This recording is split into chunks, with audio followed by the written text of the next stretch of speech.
A terra natal deles, que era Belém, e eles desceram com 9 meses de gravidez, irmãos. Eles andaram cerca de 140 e poucos quilômetros, andaram muito. Então Jesus, já no ventre da sua mãe, ele já sofria as adversidades da sua época.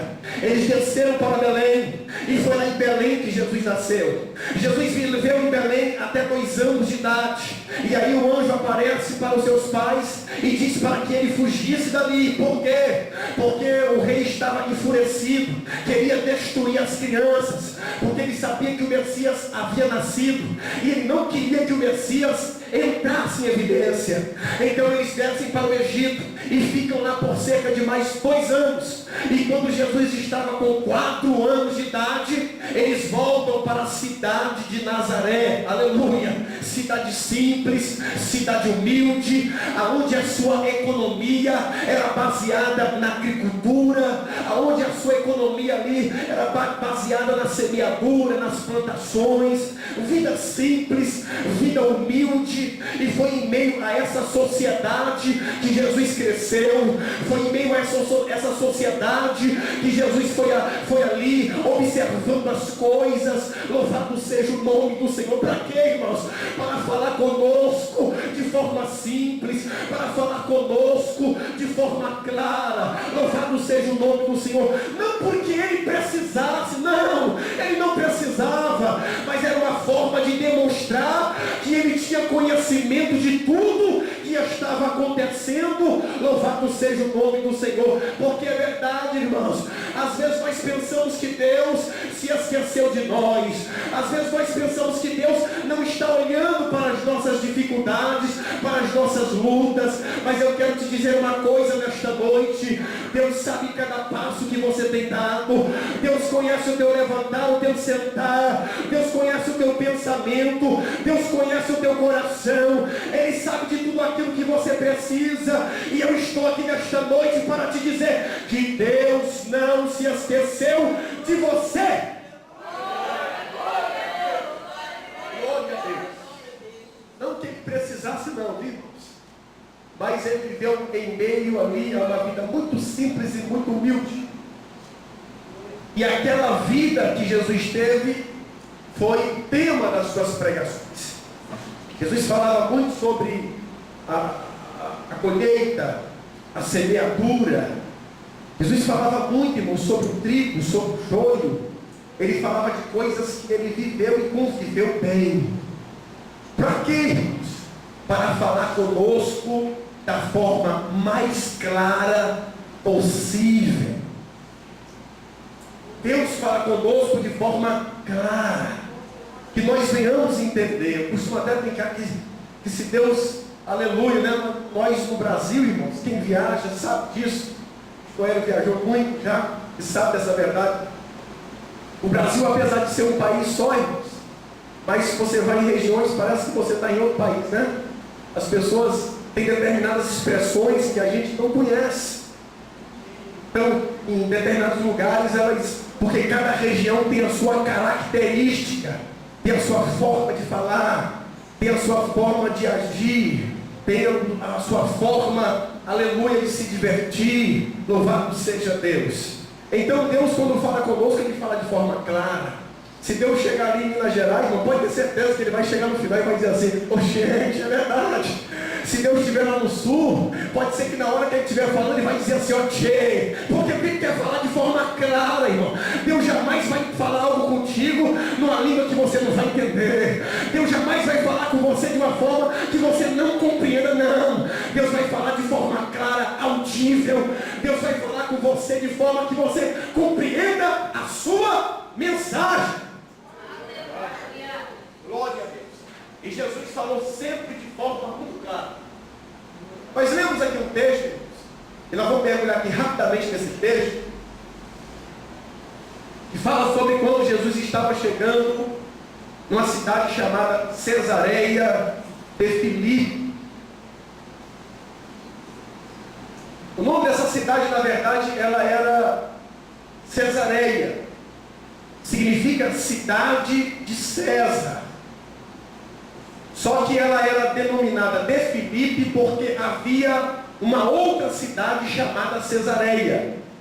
Era uma cidade que ficava próxima do mar Mediterrâneo e era a capital do Império Romano na Palestina, ali na Judéia. Era a cidade chamada Cesareia. A Cesareia que Jesus está chegando, que Jesus está se aproximando com seus discípulos, não é a capital do Império Romano, não é aquela próxima ali do mar Mediterrâneo, próxima de Jerusalém, não.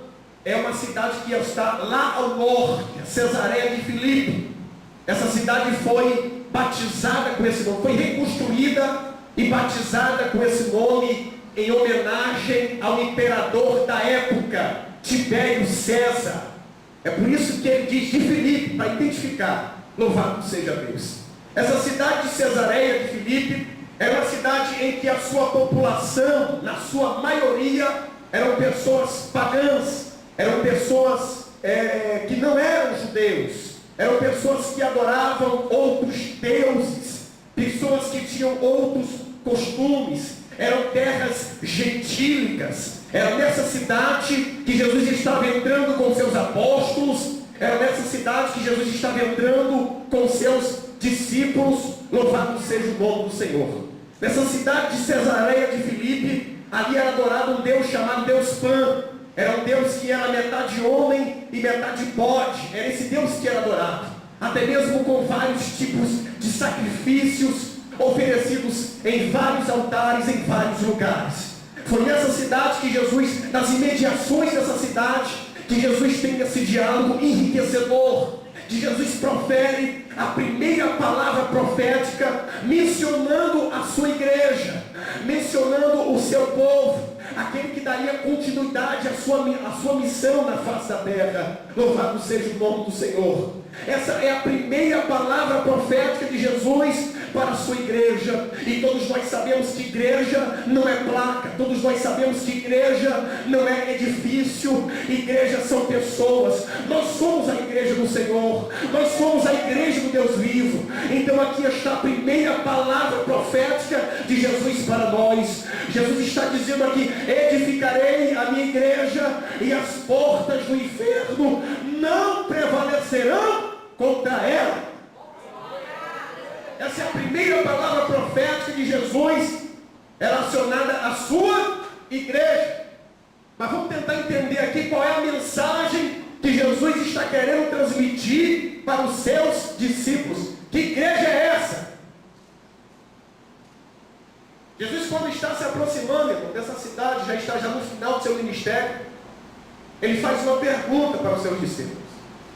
Ele pergunta assim: vem cá, o que os homens dizem que eu sou?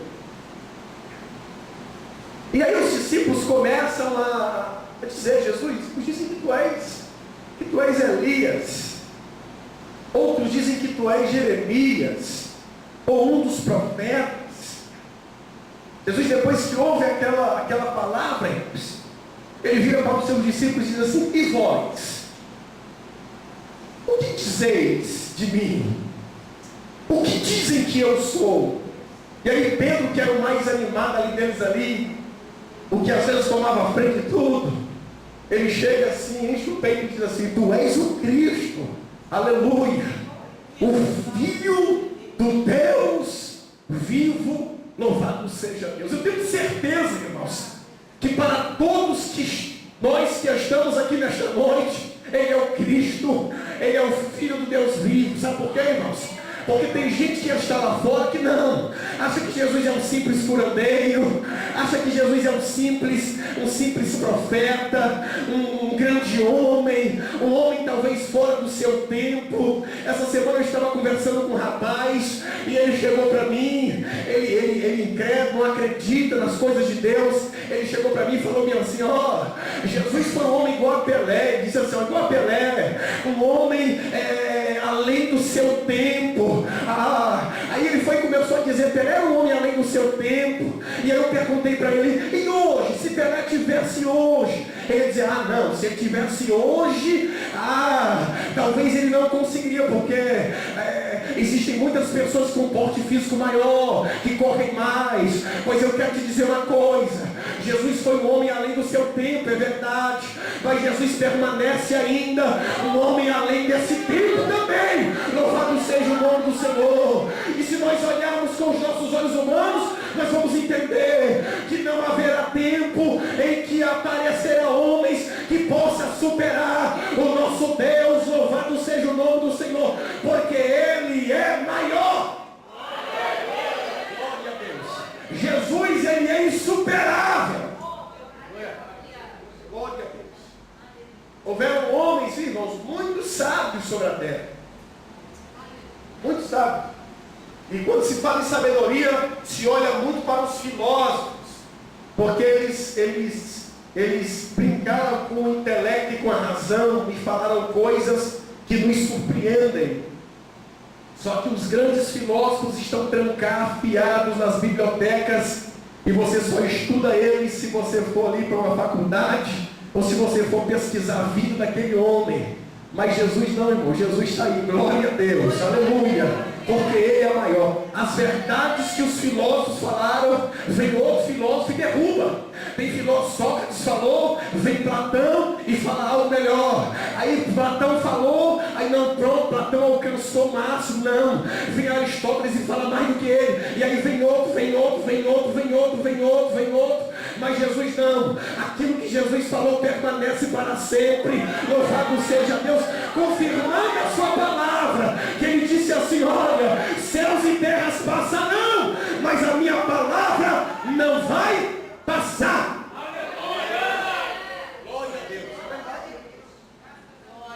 Jesus nem falou homens, não, Ele falou mais ainda. Ele falou: céus e terras vão passar, mas a minha